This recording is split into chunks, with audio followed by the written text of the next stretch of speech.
많은 목사님들도 그러시겠습니다만은 저도 역시 일상생활에서 생각난 말씀들을 기록해 놓았다가 주일날 말씀을 증거하는 경우가 많이 있는데 오늘 말씀도 마찬가지입니다. 지금부터 약 한 5년 전 2018년 한 9월경에 당시 여러 가지 기도 제목이 있었는데 교회에 나아갈 길에 대해서, 자녀의 미래에 대해서, 또 주신 사명을 위하여 오늘 말씀을 읽다가 이를 행하시는 하나님, 또 이루시는 하나님, 하늘 문을 열어주시는 하나님께 우리가 엎드릴 때, 내가 굴복할 때, 그때 눈앞이 선명해지게 되며 모든 엉클어진 일들이 가지런하게 정리된다는 사실을 깨닫게 해주신 말씀, 곧 8절에 모세가 급히 땅에 엎드리어 경배하며 라는 말씀입니다. 그래서 그로부터 약 4, 5년이 지난 작년쯤에 그 세월들을 돌아볼 때 과연 하나님께서 기도의 소원대로 엎드리니 사방에 평강을 주셨구나 하는 사실을 돌아보게 되었기에 저는 오늘 모세가 엎드리니라 하는 제목으로 말씀을 드림으로써 우리 인생의 어떠한 문제나 또한 불확실한 미래가 있을 때 하나님 앞에 엎드리는 우리 서울 성천교회. 이유가 없습니다. 왜 엎드리느냐? 그런 거 묻는 거 아닙니다. 어떻게 엎드리냐? 필요 없어요. 기독교인들은 자꾸 이게 따지거든요. 머리가 커져가지고 화성인처럼. 그 왜 묻는데? 그냥 엎드리라고. 절에 가봐. 사람들이 어떻게 엎드리는가? 들어가면서부터 납작 엎드려가지고 대가리 쳐박고 3,000배 1만 배 한다. 교회가 그거 시키더나? 엎드리라고. 엎드리는 걸로 따지면 저를 믿는 불자들과 비교가 되겠습니까? 성경이 엎드리라고 했잖아요. 잠언에도 왕 앞에 급거이 움직이지 마라. 왕이 진노할까 두려우니라 그랬어요. 왕 앞에 공순하라 그랬어요. 그 공순이 너의 허물을 수그러뜨리리라 그렇게 말씀하셨습니다. 우리는 하나님 앞에 공순해야 돼요. 하나님 앞에 엎드려야 돼요. 무릎을 꿇어야 돼요. 굴복해야 돼요. 그러면 그때부터 하나님이 일을 시작합니다. 엎드렸는데 대가리 쳐들고 이게 안 된단 말입니다. 계속 엎드리고 있어야 돼. 계속 1년이고 2년이고 계속 엎드려 있으면 하나님의 은혜가 임하는 것입니다. 저는 오늘 이스라엘 백성들이 출애굽한 지 50일 만에 여러분 아시는 호렙산, 그 시내산에 당도하게 됩니다. 모세가 시내산에서 하나님이 수유해 주시는 십계명을 받기 위하여 산 위에 올라간 지 40여일, 그 40여일을 기다리지 못하여 이스라엘 백성들은 산 아래서 모세를, 아론을 부축해서 금송아지 우상을 만들고 경배함으로 제1계명과 2계명을 범하게 됩니다. 그 일로 인해서 여호와께서는 나는 너희와 함께 올라가지 아니하리라, 곧 가나안에 너희와 동행하지 않겠다는 말씀을 하게 되고, 모세는 하나님의 그 음성을 듣고는 하나님 앞에 엎드리며 기도하기를, 주여 이 족속을 주의 백성으로 여기소서 중보 기도하게 됩니다. 이것을 중보 기도라고 여러 번 말씀드린 바가 있습니다. 중보 기도는 중보자가 오시기 전 아브라함처럼 모세처럼 사무엘처럼 기도하는 것을 중보기도라. 중보자가 오시기 전의 이름으로, 중보자의 그림자로, 중보자의 이름을 가지고 하나님 앞에 소돔과 고모라를 위하여 기도하는 아브라함처럼, 또 범죄한 이스라엘 백성을 위하여 기도하는 모세처럼 기도하는 것을 중보기도라 합니다마는, 오늘 이 시대는 중보자 되신 예수님께서 이미 오신 지가 언젠데 아직도 중보기도라는 말을 사용하는지 참으로 안타깝기 그지가 없습니다마는, 어쨌든 모세의 기도를 통하여 하나님 앞에 응답을 받습니다. 내가 친히 가리라 하여 오늘 본문은 그로부터 시작되는데, 모세가 산 위에서 깨뜨린 십계명을 다시 수여코자 모세를 부르시고 다시 산에 올라온 모세에게 하나님께서는 구름 가운데 강림하십니다. 오늘 5절에 그렇게 말씀하고 있습니다.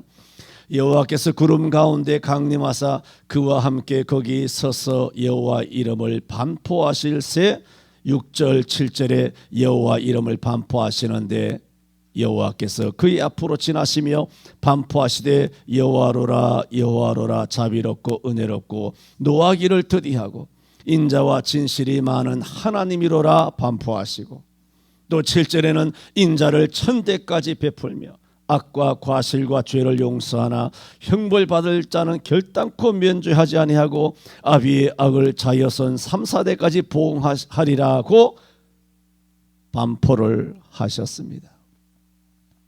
이처럼 십계명을 다시 수여받기 위하여 올라온 모세에게 하나님께서는 뭘 반포했느냐? 5절에 이미 본 것처럼 여호와의 이름을 반포하셨다.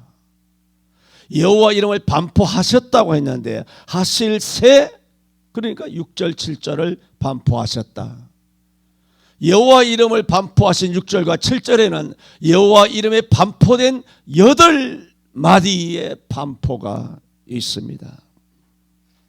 그 첫 번째가 여호와로라 여호와로라, 이 첫 번째 당신의 이름을 반포하신 것입니다.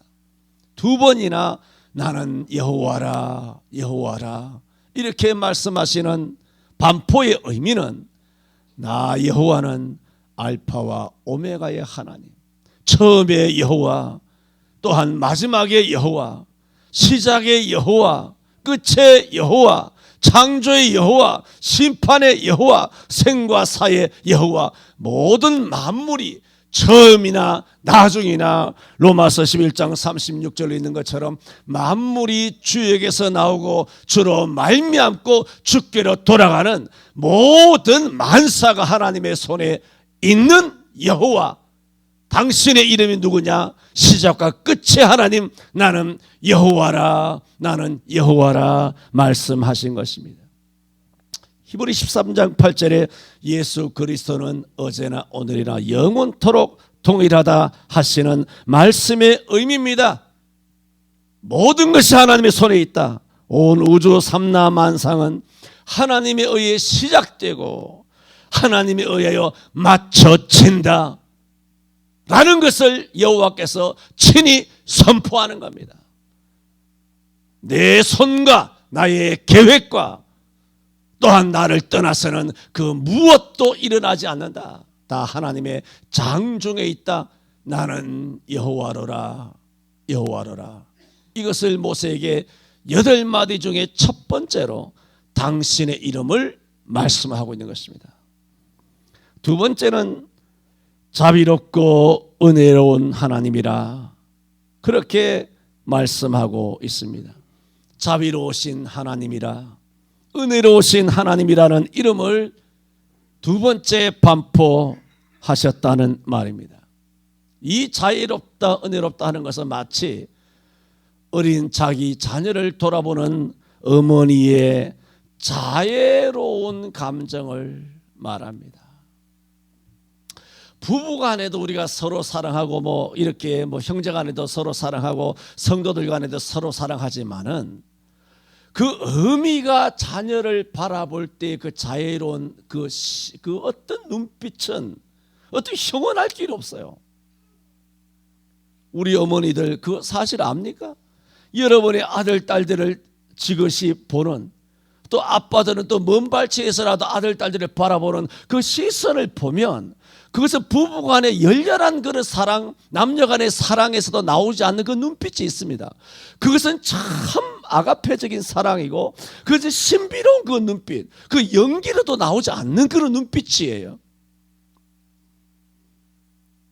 오늘 하나님께서는 당신을 여호와로라 여호와라 하고 나는 자비롭고 은혜로운 하나님이라 했을 때 하나님은 뭘 말합니까? 지금 하나님께서 이스라엘 백성을 구원해 내셔서 시내산 자락에서까지 인도하셨지만은 그들은 40일을 참지 못하여서 출애굽한 지 50일 만에 하나님을 금송아지 형상으로 바꾸어버린 겁니다. 얼마나 배은망덕한 당신의 백성입니까? 그런 배은망덕한 이스라엘 백성들로 인하여 진노하신 하나님, 모세는 그 광경을 보고 십계명 받고 내려오다가 너무나 깜짝 놀라서 십계명 두 돌배를 산 아래로 던져서 깨트리는 그런 기가 막힌 사달이 벌어지고, 그러나 하나님께서는 다시 십계명을 주시기 위하여 처음 것과 같은 돌판을 네가 준비하여 올라오라 하시면서 올라오니 여호와께서 구름 가운데서 강림하시고 모세와 함께 서서 당신의 이름을 반포하시기를 8마리 반포하시는데, 첫째는 나는 여호와로라 여호와라 하시고 두 번째 나는 자애롭고 은혜로운 하나님이라고 했을 때는 범죄하여 죽어 마땅한 이스라엘 백성들이 지금 시내산 자락 안에서 금송아지를 섬기고 범죄한 타락한 자식이지만은 당신이 누구시라는 겁니까? 나는 지금 1000만 기독교인들을 바라볼 때, 한국교회를 바라볼 때, 영상 예배한 저주받을 백성들을 바라볼 때 하나님은 저들을 미워만 하지 아니하시고 어떻게 하신다? 자애롭고 은혜로운 심정으로 오늘도 하나님의 교회에 나와서 예배하는 한국교회의 택한 1000만 그리스도인들을 자애롭게 내려다보는 어머니의 심정으로 보고 계신다. 바로 그런 심정을, 그런 이름을 반포하고 계시는 겁니다. 이것이 바로 하나님의 이름입니다. 시편 103편 13절에도 아비가 자식을 불쌍히 여김같이 여호와께서 자기를 경외하는 자를 불쌍히 여기시나니 그랬어요. 시편 131편 2절에는 실로 내가 내 심령으로 고요하고 평온케 하기를 젖된 아이가 그 어미 품에 있음 같게 하였나니 내 중심이 실로 젖된 아이와 같도다. 어미 품에 젖을 마음껏 물고 그 다음에 배불린 그런 핏덩어리 같은 아이가 어미 품에 있을 때의 그 평온함, 우리가 어린 아이들을 키워봤을 때 그런 경험들이 다 있지 않습니까? 얼마나 그것보다 천국이 없습니다. 자기 엄마가 가난한지, 자기 엄마가 배우지 못했는지, 아니면 집안에 난리가 났는지, 세상에 어떻게 되어가는지도 모르지만 엄마 품에 있는 그 자체로 그 아이는 얼마나 평온한지 모릅니다. 우리도 다 그렇게 어머니 품에서 이렇게 핏덩어리가 이렇게 나이가 들어서 이와 같이 자란 것이 아닙니까? 131편 시편의 2절은 바로 우리의 그런 어린아이 같은 아버지 품에서 하나님의 말씀을 마음껏 먹고 젖된 아이, 젖을 실컷 먹고 젖된 아이가 어미 품에 있음 같은 우리를 내려다보는 그 어미의 자애로운 시선으로 자기 아이를 내려다보는, 신의 산 높은 곳에서 모세에게 십계명을 주시면서 산자락 안에 있는 60만의 당신의 자녀들을 내려다보시는 당신의 이름을 반포하신 그 이름이 무엇입니까? 나는 자애롭고 은혜로우신 하나님이다. 이렇게 반포하시기를 세 번째는 노하기를 더디하시고, 네 번째는 인자와 진실이 많으시다. 다섯 번째는 인자를 천대까지 베푸시며, 7절에 또한 여섯 번째는 악과 과실과 죄를 용서하시며, 또한 일곱 번째는 그러나 형벌 받을 자를 결단코 면죄하지 않으시고, 여덟 번째는 아비의 악을 자여선 3대까지 보응하리라 하시는 8마디 당신의 이름을 모세를 통하여 반포하신 것입니다. 이 이름 속에는 어떤 이름이 있느냐? 하나님의 자비로우심이 있습니다. 에스겔 33장 11절에 에스겔을 통하여 하나님 말씀하시기를, 주 여호와의 말씀에 내가 나의 삶을 두고 맹세하노니 나는 악인의 죽는 것을 기뻐하지 아니하고 악인이 그 길에서 돌이켜 사는 것을 기뻐하노라. 이스라엘 족속아 돌이키고 돌이키라. 어찌 너희 악한 길에서 죽고자 하느냐라는 그런 에스겔 선지자를 통하여 당신의 범주한 백성들을 향하여 보시는, 나는 악인의 죽는 것을 기뻐하지 않는다, 악인이 그 길에서 돌이켜 사는 것을 기뻐한다 말씀하신 말씀과 맥을 같이 하는 여호와의 이름이라는 말씀입니다. 자, 이런 8가지 반포하신 여호와의 이름 속에는 무엇이냐? 그 8가지 전체가 의미하는 것은 하나님의 이름의 그 성격, 하나님의 이름의 그 속성 그 자체는 뭐냐면, 당신의 택한 자녀가 아무리 범죄하여 죄가 크다 할지라도 하나님께서는 당신의 백성을 버리지 못한다는 거예요. 할렐루야. 그것이 뭐냐? 당신의 이름 자체가 범죄한 이스라엘 백성들을 홀로 가나안 땅으로 올려 보내지 못하시고, 범죄한 백성이지만은 범죄한 백성에게 가까이 오셔서 동행하시게 되는 근거, 그게 뭡니까? 자기 이름이에요. 그래서 시편 23편 3절에도 뭐라고 말합니까? 자기 이름을 위하여 의의 길로 인도하시는도다. 여호와는 나의 목자시니 내가 부족함이 없으리로다. 그가 나를 푸른 초장에 누이시고 쉴만한 물가로 인도하시는도다. 내 영혼을 소생시키시고, 왜 내 영혼을 소생시킵니까? 왜 우리를 푸른 초장으로 잔잔한 시락을 인도합니까? 왜 여호와께서 우리를 부족함이 없게 합니까? 거기에 근본의 원인은 저와 여러분에게 있는 것이 아니라, 오늘 부흥한 한국교회에 있는 것이 아니라, 열심히 기도하는 저와 여러분이 있는 것이 아니라, 자기 이름을 위하여 우리를 의의 길로 인도하여 주시는도다. 하나님의 이름 속에 그 자애가 있는 겁니다. 긍휼과 자비와 구속과 죄 사유하심과 당신의 언약이 있는 겁니다. 그러므로 우리가 범죄하면 아니 되겠지만, 또 범죄할 수밖에 없지만, 범죄하였다 할지라도 하나님은 나는 다시는 너희와 함께 너희 가운데 거하지 않겠다, 너희만 그냥 올라가라. 그때 모세가 하나님 앞에 엎드려 주여 당신의 백성을 불쌍히 여기소서 하여 하나님의 뜻을 돌이키셨지만, 실제로는 모세의 기도를 통하여 돌이키신 것이 아니라 모세가 중보의 역할을 한 장차 오실 예수 그리스도의 중보자, 예수 그리스도의 이름을 인하여 십자가에 못 박혀 죽어주실 예수를 통하여서 하나님께서는 우리와 영원토록 동행할 수밖에 없다. 그래서 이스라엘과 동행하여 주신 것이고, 그 동행의 절정이 뭐냐? 임마누엘인 것입니다. 하나님이 우리와 함께 계신다는 것입니다.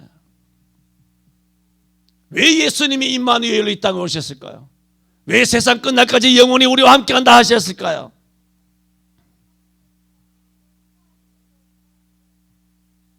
하나님의 이름에 있습니다.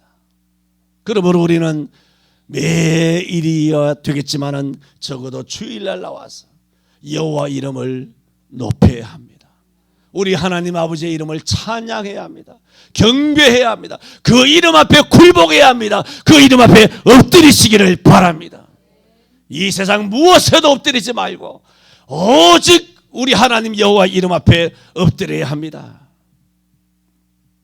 저는 첫 번째, 다시 십계명을 수여받기 위하여 올라온 모세에게 여호와께서는 당신의 8마디의 이름을 반포하셨다, 그 의미를 말씀드렸습니다. 이런 반포된 이름을 딱 듣는 순간 모세는 알지 않습니까? 그 자리에서 급히 엎드리니라.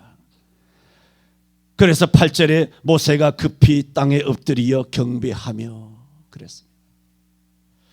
5절에 보면 여호와께서 구름 가운데 강림하시고 그와 함께 거기 서서 그러므로 모세가 두 돌비를 준비한 다음에 하나님 시내산에 올라갔지 않습니까? 그때 하나님께서 구름 가운데 강림하셔서 모세와 함께 서셨단 말입니다. 그때 모세가 하나님 앞에 급히 엎드린 것이 아니고, 하나님의 영광을 보고 엎드린 것이 아니라, 영광을 보고 안 엎드렸다는 것이 아니라, 영광은 봤지만은 하나님이 선포하시는 8마디의 그 당신의 그 이름을 듣는 순간 무너져 내리는 겁니다. 사람이 무엇이간데 주께서 저를 생각하시고, 인자가 무엇이간데 주께서 저를 공고하시나이까. 저를 천사보다 조금 못하게 하시고 영화와 존귀로 관을 씌우셨나이다라는 시편 8편에 다윗의 시에서 고백하는 것처럼, 이 모세 또한 하나님의 그 자비로우신, 그 사랑이 많으신 하나님의 그 영화로우신 이름 앞에 그대로 굴복이 된 것입니다. 그래서 모세가 급히 땅에 엎드려 여호와를 경배하였다라고 했습니다. 모세는 이스라엘 백성들은 손바닥 뒤집듯 금송아지 우상 숭배의 범죄를 저질러 여호와를 배신하였지만, 여호와께서는 겉으로는 분노하시고 겉으로는 너희와 동행하지 않겠다 하셨지만, 실제 반포하신 이름을 들어보니 여호와께서는 한없이 자비로우시고 한없이 은혜로우신 우리와 동행하시는 사랑의 하나님이심을 깨닫고 그 큰 사랑을 감당할 수 없어. 어떻게 우리 죄인을 안아주느냐. 당자가 그야말로 돼지 우리에 들어가서 돼지 냄새 나는 쩔어있는 그런 상거짓거리를 하고 돌아왔지만은 아버지는 그걸 멀리하지 아니하시고 오히려 달려와서 더러운 아이를 씻기고 그 다음에 새 옷을 갈아입힌 다음에 포옹한 것이 아니라 더러운 아들을 그대로 달려가 끌어안아가지고 입을 맞추고, 그 더러운데 냄새 나는데 추악한 그 아들을 끌어안은 것과 같은 하나님의 그 큰 사랑, 금송아지를 섬김으로 당자보다 더 더러워진 시내산 자락 아래에 있는 당신의 자녀들을 사랑하시는 하나님의 사랑의 본질, 그 큰 사랑을 목격하는 순간 모세는 너무나 부끄럽고 너무나 송구하고 너무나 감사하여 여호와 앞에 급히 땅에 엎드리어 경배를 드린 것입니다. 모세의 일생은 아셔야 합니다. 여호와 앞에 엎드림입니다. 여러분도 일생 여호와 앞에 엎드리시기를 바랍니다. 예배당에 오면 엎드리세요.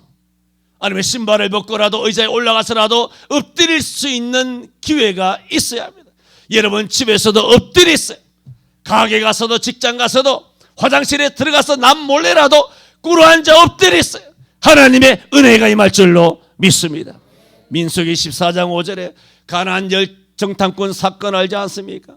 가나안 땅을 악평함으로써 이스라엘 자손이 한 장관을 세우고 우리가 애굽으로 돌아가자, 배을망덕한 천인 공노할 쳐주기도 시원치 않을 이런 이스라엘 족속들이 하나님과 모세와 또한 이 아론을 반역하였을 때 성경은 이렇게 말합니다. 모세와 아론이 이스라엘 자손의 온 회중 앞에서 엎드리니라. 대한민국의 1000만 백성들의 범죄를 가슴에 안고 엎드리는 성도가 있어야 합니다.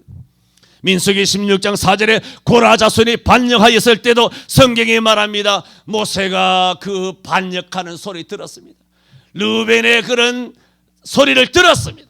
그 반역하는 불평하고 시기하는 소리, 너만 선지자냐 우리는 선지자가 아니냐, 네가 무엇이간데 너에게만 하나님이 나타나느냐 우리에게도 하나님이 나타났지 않느냐, 근데 네가 무엇이간데 백성들 위에 너가 머리를 쳐드느냐라고 모세를 향하여 강팍하게 대적하였을 때 모세가 듣고 그랬습니다. 그런데 뒤에는 뭐냐, 엎드리니라 그랬어요. 들었을 때 속이 얼마나 뒤집어질까요? 주놈들 가서 한 방 쥐어 패고 싶지 않겠습니까?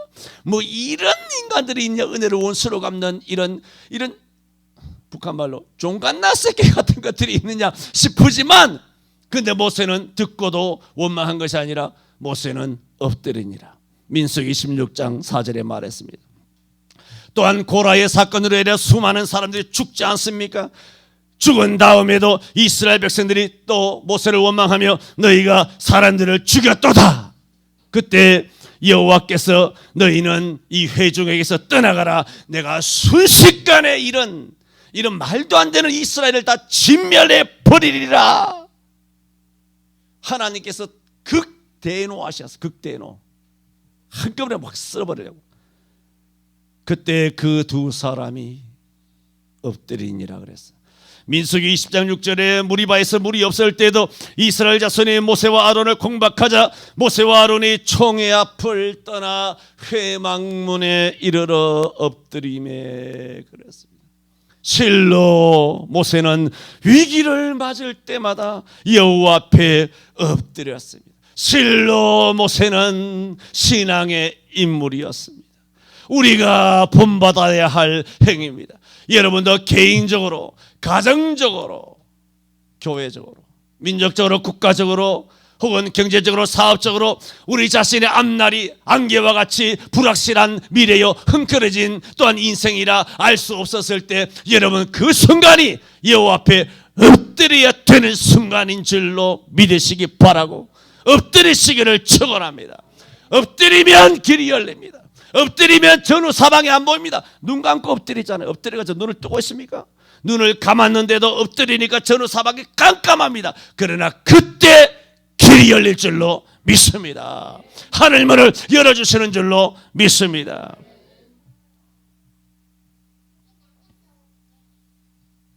마지막 세 번째로 여러분 엎드리지 않는 목이 곧은 백성이 되지 않기를 바랍니다. 어떤 사람이 엎드리지 못하느냐? 목이 곧으면 엎드리지를 못합니다. 엎드리지 않는 것, 고개를 숙이지 않는다는 것, 고개가 뻣뻣하거나 교만하기 때문인데 이런 사람은 세상 사람들만 있는 것이 아니라 소위 예수 믿는다는 사람들 중에는 교회 안에 와서까지 요즘 아이들이 잘 쓰는 어깨빵 혹은 고개가 뻣뻣한 성도들이 있습니다. 그것이 자존심 때문인지 아니면 비판적 시각 때문인지 무엇이 되었든지 간에 사실은 그것은 여호와의 영광을 목격하지 못했기 때문입니다. 은혜를 체험하지 못했기 때문입니다. 왜 사람이 교회에서 교만하냐? 은혜가 뭔지 모르는 겁니다. 하나님을 목격 못한 겁니다. 이 하나님의 8가지 이름에 반포되는 그 하나님의 속성, 이런 거룩하신 하나님을 만난 체험이 없기 때문에, 은혜를 체험하지 못했기 때문에 교만하고 목이 뻣뻣하고 그렇게 고개가 숙여지지 않고 목이 곧은 백성이 되는 것입니다. 그런데 은혜를 체험했는데도 교만한 사람이 있는데요, 그 사람은 은혜를 잃어버린 것입니다. 일생 가는 거 아닙니다.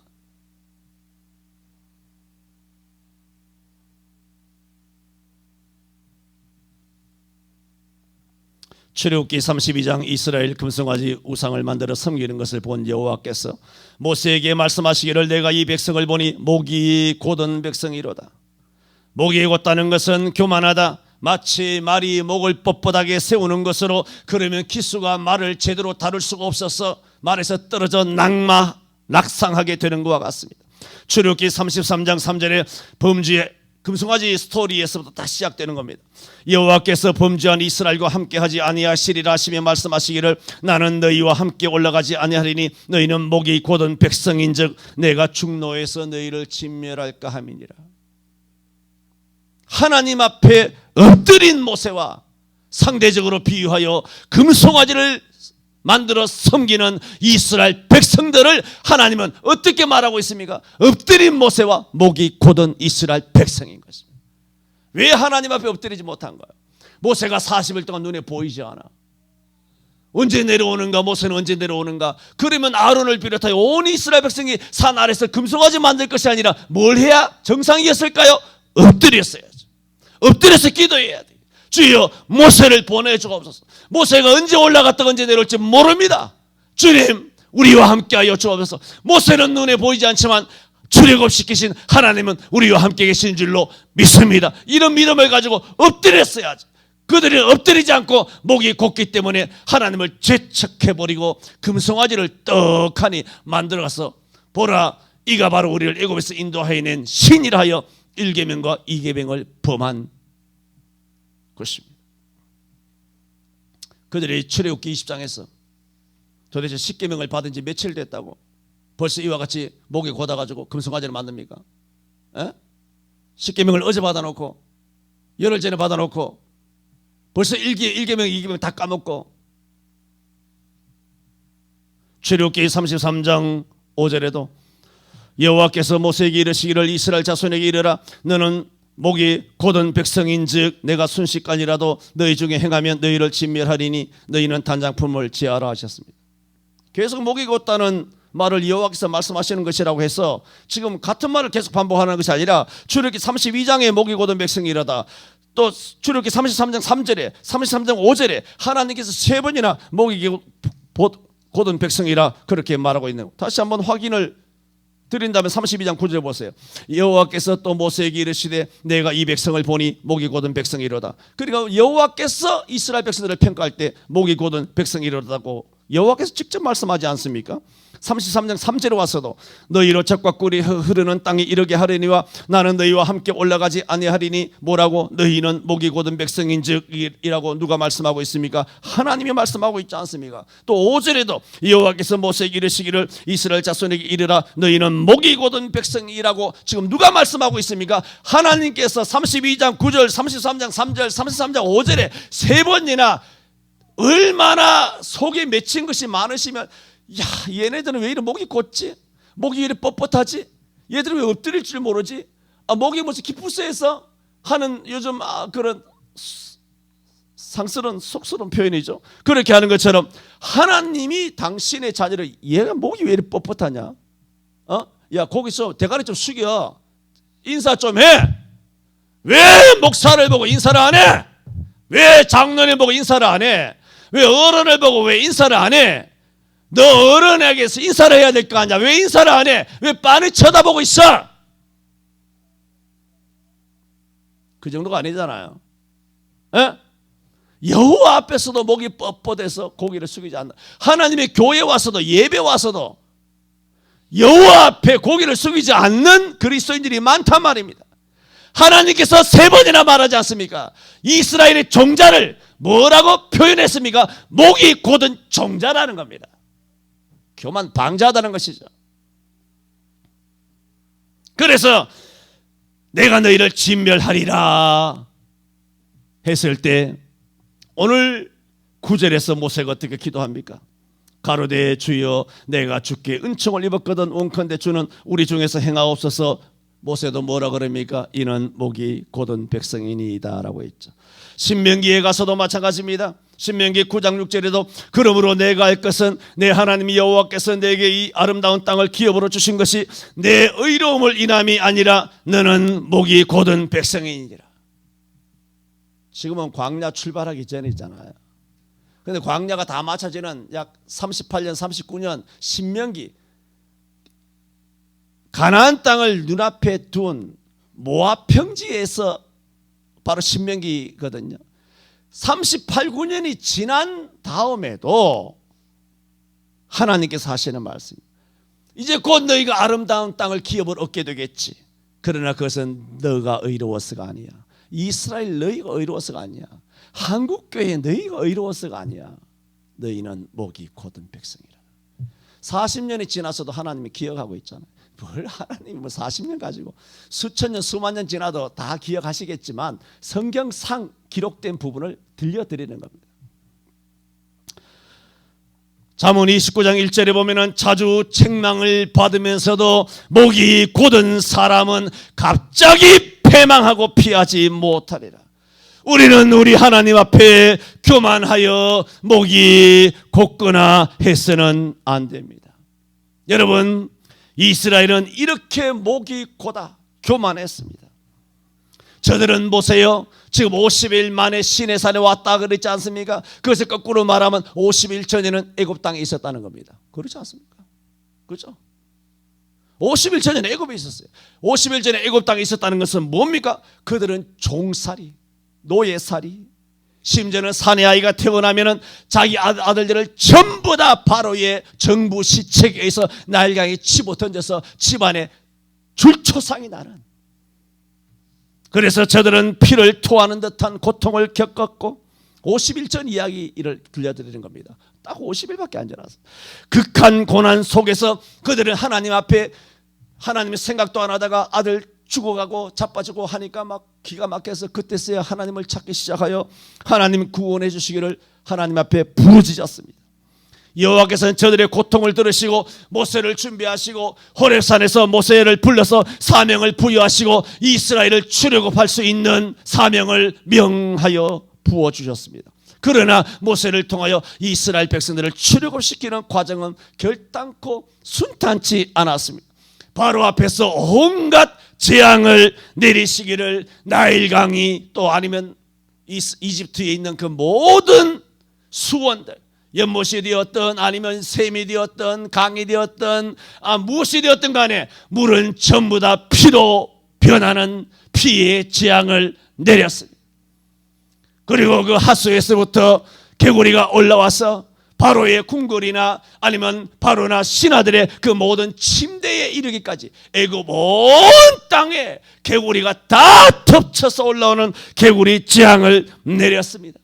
하지만 성경에는 말하기를 바로는 강팍하여, 이게 뭔지 아세요? 목이 고다 그 뜻이.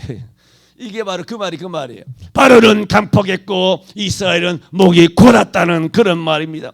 바로는 강팍하여 이스라엘 자손을 놓아주려 하지 않았습니다. 여호와께서는 모세를 통하여 땅에 티끌을 치니 그 모든 것이 이가 되게 하여 이에 다 물리고 가렵고 사람들은 살 수가 없습니다. 견딜 수가 없습니다. 또한 파리 재앙이 오게 하고 또한 악질, 독종, 우박, 메뚜기, 흑암의 재앙까지 내렸지만은 바로는 계속 목이 곧아서 마음이 강팍하여 하나님의 명을 들어서 이스라엘 백성들을 놓아주기를 끝까지 거절하였습니다. 급기에 하나님께서는 사람이나 생축이나 처음 난 자는 다 죽이는 장자 재앙을 내리시게 되고 결국은 바로의 장자로부터 몇 달 뒤에 계집종의 장자와 모든 생축의 처음 난 것까지 주의 천사가 내려와서 전부 다 몽졸이 싸그리 다 죽임으로 이 애굽이라고 하는 4대 문명 고대 발상지인 이집트라고 하는 그 나라는 전부 다 통곡의 바다에 빠지게 됩니다. 성경은 말씀하시기를 바로 이렇게 애굽이 죽음으로 당하게 된 것은 바로가 목이 뻣뻣한 때문이라고 성경 도처에 말합니다. 출애굽기 7장 13절에 바로의 마음이 강팍하여, 출애굽기 7장 22절에 바로의 마음이 강팍하여, 8장 19절에 앞에 거는 설명 안 하는 겁니다. 시간이 없어서. 바로의 마음이 강팍해 되어 9장 35절에도 바로의 마음이 강팍하여, 13장 15절에도 그때의 바로의 마음이 강팍하여 라고 했습니다. 출애굽기에 보면은 강팍이란 단어가 14번 나오는데 지금 내가 5가지만 예를 든 것입니다. 이런 강팍하다라고 했을 때 출애굽기의 표현은 강팍은 전부 다 누구와 관련이 되어 있느냐 하면 바로와 관련되어 있어요. 바로와 관련되지 않은 채로 강팍이란 말이 없어요. 목이 곧다는 것은 이스라엘 백성과 관련하여 목이 곧다라는 하나님께서 평가를 하고 있는 것입니다. 이처럼 바로가 여호와 앞에 교만하였고 그 교만이 애굽의 멸망을 불러온 것입니다. 잠언 16장 18절에 교만은 패망의 선봉이요 거만한 마음은 넘어짐의 앞잡이니라 했습니다. 제가 왜 이 출애굽하는 과정을 설명을 드리느냐 하면 바로의 강팍과 자기들의 목이 곧은 것을 대조하여 설명을 드리는 겁니다. 특히나 말씀드리고자 하는 것은 바로의 강팍을 봤잖아요. 봐서 430년 동안 종살이하던 애굽이잖아요. 430년간 살았어요. 애굽 땅에. 그러니까 그 고향과 같잖아요. 그 찬란한 그 이집트 문명의 그 애굽이 자기들이 이와같이 출애굽하는 과정에서 피가 되고 이가 되고 파리가 되고 악질 독종이 되고 또한 메뚜기와 우박과 흑암이 되고 장자 재앙을 통하여서 그런 화려했던 고대 문명 발상지인 이집트가 어떻게 철저하게 멸망당하는지 이스라엘 백성들이 봤어요, 못 봤어요? 다 봤잖아. 자기들은 한 가지 기적과 10가지 재앙을 통하여 구원을 받았지만 구원받는 과정에서 애굽 전국에 흩어져 살던 이스라엘 백성들이 애굽이 어떻게 망하는지를 다 눈으로 봤잖아요. 애굽이 어떻게 망했습니까? 바로가 목이 곧았기 때문에 망했다는 것을 그들은 철저하게 체험한 거 아닙니까? 그걸 목격하고서도 지금 말씀드리는 것은 그런 이들이 애굽에서 나온 지 50일 만에 바로를 답습하고 있다는 겁니다. 바로의 행동을 그대로 따라서 하고 있다는 겁니다.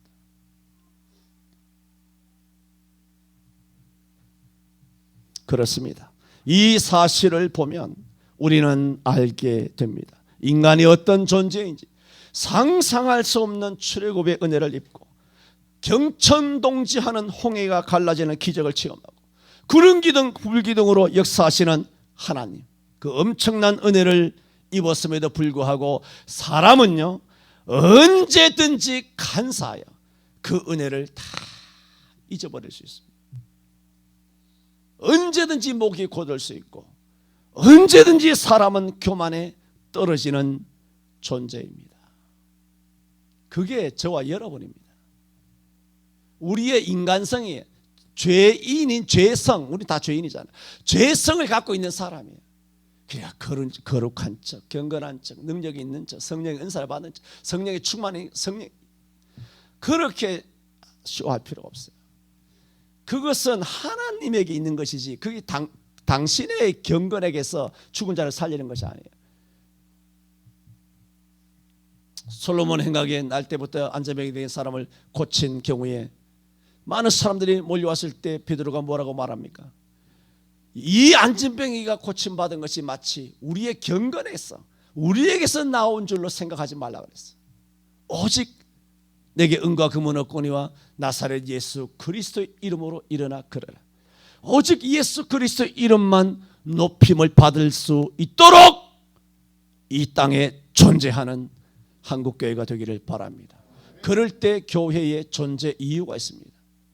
오직 예수 그리스도 이름만을 선포하고 자랑하고 그 앞에 엎드릴 때, 그럴 때 그 말씀을 선포할 때, 그럴 때 목사라고 하는 직분이 있어야 되는 이유가 된다는 말입니다. 목사가 목사를 나타내고 자기네 교회 성도를 나타내고 장로를 나타내고 교회를 나타내고 자기의 무슨 개인적인 이야기를 하고 그런 것을 나타내려면 목사 안 해줘도 돼요. 우리는 오직 오늘 모세가 여호와의 8가지 의미로 선포된 여호와의 이름 앞에 급히 무릎을 꿇고 엎드려 굴복하였던 것처럼 오직 예수 그리스도의 이름 앞에만 엎드리고 굴복하는 저와 여러분이 되시기를 바랍니다. 기도합니다. 주여, 강팍하다가 망하건 바로처럼도 되게 마시고 애굽이 어떻게 망한 것을 온 이스라엘 백성이 목격하였음에도 불구하고 바로를 그대로 답사하여 목이 고다 하나님 앞에 큰 범죄를 저질렀던 이스라엘 백성들처럼 되게도 마시고 하나님의 영광과 또한 하나님의 그 자유로우시고 은혜로우시고 여호와로라 알파와 오메가의 하나님 되시는 것을 전능하신 하나님의 그 거룩하신 그 이름 앞에 모세는 굴복할 수밖에 없었습니다. 어떻게 이와 같이 범죄한 우리를 사랑하시는지, 자애하시는지, 품속에 있는 아이를 돌아보는 어미의 심정과 그 시선으로 우리를 돌아보시는지 모세는 감당할 수 없는 그 큰 사랑 앞에 엎드렸습니다. 주여, 우리 한국교회는 많은 범죄를 저질렀습니다. 우리 교회도 많은 범죄를 저질렀습니다. 부족한 정도 우리들도 많은 범죄를 저질렀습니다. 주여, 여전히 자유로우신 시선으로 우리를 돌아보아 주시는 주님 앞에 오늘 예배를 통하여 아버지 앞에 엎드립니다. 주여 우리를 불쌍히 여겨 주옵소서. 목이 곧은 백성 되게 마소서. 우리가 집에서나 가정에서나 직장이나 사업이나 또한 집에 혹은 개인적으로나 예배당에 와서 여호와 앞에 엎드리게 하여 주옵소서. 오직 예수 그리스도 이름 앞에 엎드리게 하여 주옵소서. 엎드릴 때 길이 열려질 줄로 믿습니다. 엎드릴 때 주님 우리와 함께하여 주실 줄로 믿사오며 예수님 이름으로 기도하옵나이다. 아멘.